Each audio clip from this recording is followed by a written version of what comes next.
السلام علیکم۔ اب تک کی اہم خبروں کے ساتھ میں ہوں اعتصام الحق۔ سب سے پہلے اہم خبروں کا خلاصہ۔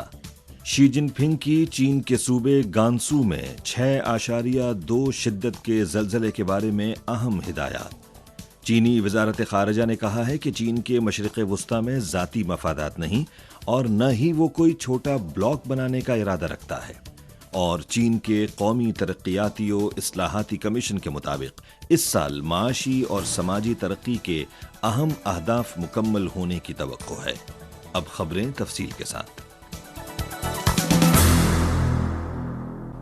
بیجنگ وقت کے مطابق 18 دسمبر کی رات 11:59 پر چین کے صوبے گانسو کے لنشیا پریفیکچر کی جیشان کاؤنٹی میں 6.2 شدت کا زلزلہ آیا، جس کا مرکز زیر زمین 10 کلومیٹر گہرائی میں تھا۔ اب تک زلزلے سے گانسو میں 100 اور صوبہ چیانگہائی میں 11 افراد ہلاک ہو چکے ہیں، اور کچھ علاقوں میں پانی، بجلی، نقل و حمل اور مواصلات سمیت دیگر بنیادی ڈھانچے کو نقصان پہنچا ہے۔ زلزلے کے بعد چین کے صدر مملکت شی جن پنگ نے اہم ہدایات جاری کرتے ہوئے ہر ممکن سرچ اینڈ ریسکیو، زخمیوں کا بروقت علاج، ہلاکتوں کو کم سے کم کرنے اور ثانوی آفات کی روک تھام پر زور دیا۔ شی جن پنگ نے کہا کہ ضرورت اس امر کی ہے کہ ہنگامی اور امدادی سامان کی جلد از جلد تقسیم کا بندوبست کیا جائے، زلزلہ زدہ علاقوں میں بجلی، ٹیلی مواصلات، نقل و حمل اور ہیٹنگ سمیت تباہ شدہ انفراسٹرکچر کی جلد مرمت کی جائے، آفت سے متاثرہ افراد کو محفوظ مقامات پر منتقل کیا جائے، ان کی بنیادی ضروریات کی فراہمی کو یقینی بنایا جائے اور متاثرین کے خاندانوں کو ہر ممکن تشفی فراہم کی جائے۔ چین کی ریاستی کونسل نے امدادی کاموں میں رہنمائی کے لیے ایک ورکنگ گروپ آفت زدہ علاقوں میں بھیجا ہے۔ اب صوبہ گانسو اور صوبہ چیانگہائی میں ہنگامی ریسکیو کے لیے فورسز کو منظم کیا گیا ہے، اور خیمے، فولڈنگ بیڈز اور رضائیوں سمیت امدادی سامان کو فوری طور پر آفت زدہ علاقوں میں بھیجا گیا ہے، اور تمام امدادی کام بھرپور اور منظم انداز میں کیا جا رہا ہے۔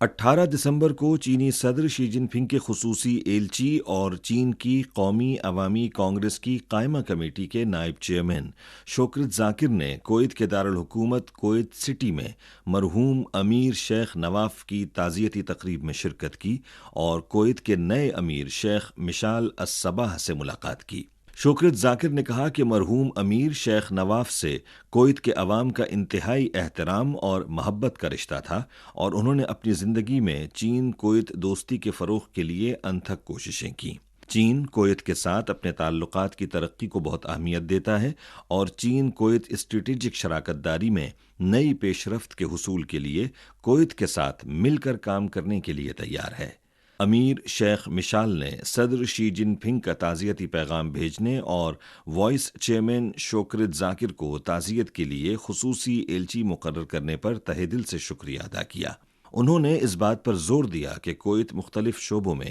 دونوں ممالک کے درمیان تعاون کو گہرا کرنے کے لیے چین کے ساتھ مل کر کام کرنے کا خواہاں ہے۔ چین کی وزارت خارجہ کے ترجمان وانگ وین بین نے 19 دسمبر کو پریس کانفرنس میں کہا کہ فلسطین اسرائیل تنازع کی موجودہ لہر کے آغاز کے بعد ہی سے چین جنگ بندی کے فروغ، شہریوں کے تحفظ اور انسانی بحران میں کمی کے لیے پرعزم ہے۔ انہوں نے کہا کہ چین کے صدر شی جن پنگ نے اس مسئلے پر مختلف مواقع پر چین کے موقف کی بار بار وضاحت کی ہے۔ چینی وزیر خارجہ وانگ ای نے 20 سے زائد ممالک اور بین الاقوامی تنظیموں کے معززین اور رہنماؤں سے تفصیلی بات چیت کی، اور فلسطین اسرائیل مسئلے پر سلامتی کونسل کے اعلیٰ سطحی اجلاس کی نیو یارک میں صدارت بھی کی۔ وانگ وین بین نے کہا کہ مشرق وسطی کے معاملے پر چینی حکومت کے خصوصی ایلچی نے متعلقہ بین الاقوامی کانفرنسوں میں شرکت کی اور اس خطے کا دورہ بھی کیا۔ نومبر میں سلامتی کونسل کی صدارت کے دوران اس حوالے سے چین نے سلامتی کونسل کی پہلی قرارداد کو منظور کروانے کی بھرپور کوشش کی، اور فلسطین اسرائیل تنازع کے تصفیے کے بارے میں چین کے موقف کے حوالے سے ایک دستاویز بھی پیش کی۔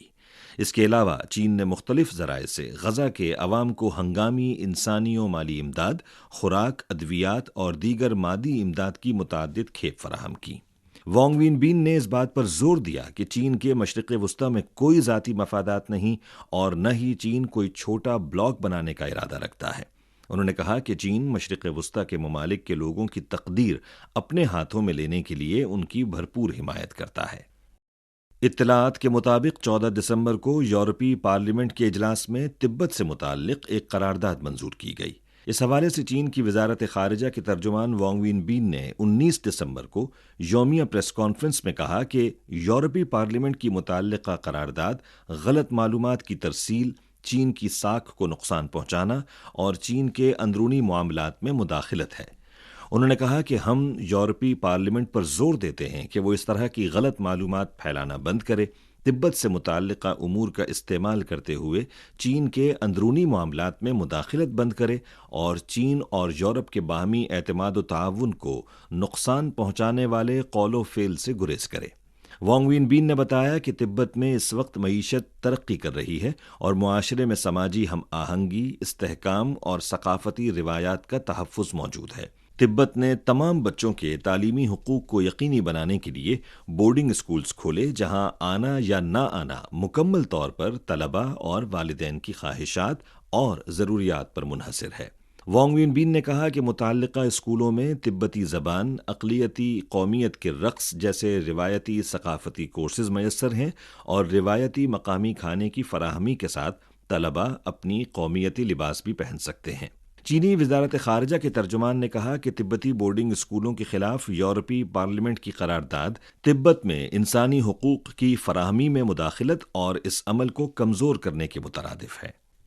چین کی وزارت خارجہ کے ترجمان وانگ وین بین نے 19 دسمبر کو یومیہ پریس کانفرنس میں چین فلپائن تعلقات کے حوالے سے ایک سوال کا جواب دیتے ہوئے کہا کہ حال ہی میں بحیرہ جنوبی چین میں چین اور فلپائن کے درمیان کچھ ایسے واقعات پیش آئے ہیں جو مکمل طور پر فلپائن کی دانستہ خلاف ورزی اور اشتعال انگیزی کی وجہ سے ہوئے ہیں اور اس کی ذمہ داری فلپائن پر عائد ہوتی ہے۔ ترجمان نے کہا کہ چین اپنی علاقائی سالمیت اور بحری حقوق اور مفادات کی مضبوطی سے حمایت کرتا ہے اور ساتھ ہی یہ بھی سمجھتا ہے کہ سمندری اختلافات چین فلپائن تعلقات کی مکمل شکل نہیں ہیں۔ انہوں نے کہا کہ چین بات چیت اور مشاورت کے ذریعے فلپائن کے ساتھ اختلافات کو مناسب طریقے سے حل کرنے کے لیے تیار ہے اور فلپائن کے ساتھ بات چیت اور روابط کے دروازے بند نہیں کرے گا۔ وانگ وین بین نے امید ظاہر کی کہ فلپائن مذاکرات اور مشاورت کے ذریعے اختلافات کو مناسب طریقے سے حل کرنے کے اپنے وعدے پر عمل کرے گا اور چین کے ساتھ دو طرفہ تعلقات کی صحت مند، مستحکم ترقی اور علاقائی امن و استحکام برقرار رکھنے کے لیے مل کر کام کرے گا۔ چین کے قومی ترقیاتی و اصلاحاتی کمیشن نے 19 دسمبر کو پریس کانفرنس کا انعقاد کیا اور متعلقہ انچارج نے کہا کہ موجودہ معاشی آپریشن میں بہتری کا رجحان جاری ہے اور توقع ہے کہ اس سال مقررہ معاشی اور سماجی ترقی کے اہم اہداف کو کامیابی سے مکمل کیا جائے گا۔ پیداوار اور کھپت میں تیزی سے اضافہ ہوا ہے، سرمایہ کاری میں اضافہ کیا گیا ہے، غیر ملکی تجارت کی درآمد اور برآمد میں اضافہ برقرار رہا اور پیداواری اور کاروباری سرگرمیوں میں بہتری کی توقع ہے۔ قومی ترقیاتی و اصلاحاتی کمیشن کے ترجمان لی چھاؤ کا کہنا تھا کہ معاشی رفتار کی مسلسل بحالی، مختلف پالیسیاں اپنانے اور ان کے اثرات ابھرنے کے ساتھ معاشی آپریشن کی بہتری کو فروغ دینے کی شرائط اور صلاحیت موجود ہے اور پورے سال کے لیے معاشی اور معاشرتی ترقی کے اہم متوقع اہداف کو کامیابی سے مکمل کیا جا سکے گا۔ مقامی وقت کے مطابق 18 تاریخ کو غزہ کی پٹی کے محکمہ صحت نے ایک بیان جاری کیا جس میں کہا گیا ہے کہ 7 اکتوبر کو فلسطین اسرائیل تنازع کا موجودہ دور شروع ہونے کے بعد سے غزہ کی پٹی میں اسرائیلی فوجی کارروائیوں میں 19,453 فلسطینی ہلاک اور 52,000 سے زیادہ زخمی ہو چکے ہیں۔ امریکی وزیر دفاع آسٹن نے 18 تاریخ کو اسرائیل کا دورہ کیا اور غزہ کی صورتحال پر تبادلہ خیال کے لیے اسرائیلی وزیر اعظم بینجامن نیتن یاہو، وزیر دفاع یوآو گیلنٹ اور دیگر حکام سے ملاقات کی۔ یوآو گیلنٹ نے کہا کہ اسرائیلی فوج غزہ کی صورتحال کے مطابق مختلف شدت کے آپریشنز جاری رکھے گی اور جلد ہی مختلف علاقوں کو الگ کرنے میں کامیاب ہو جائے گی۔ ہر ایک علاقے میں اپنا مشن پورا کرنے کے بعد ہم اگلے مرحلے میں بتدریج داخل ہوتے ہیں۔ اسی کے ساتھ خبریں ختم ہوئیں۔ مزید خبروں، تجزیوں اور تبصروں کے لیے وزٹ کیجیے ہماری ویب سائٹ urdu.cri.cn۔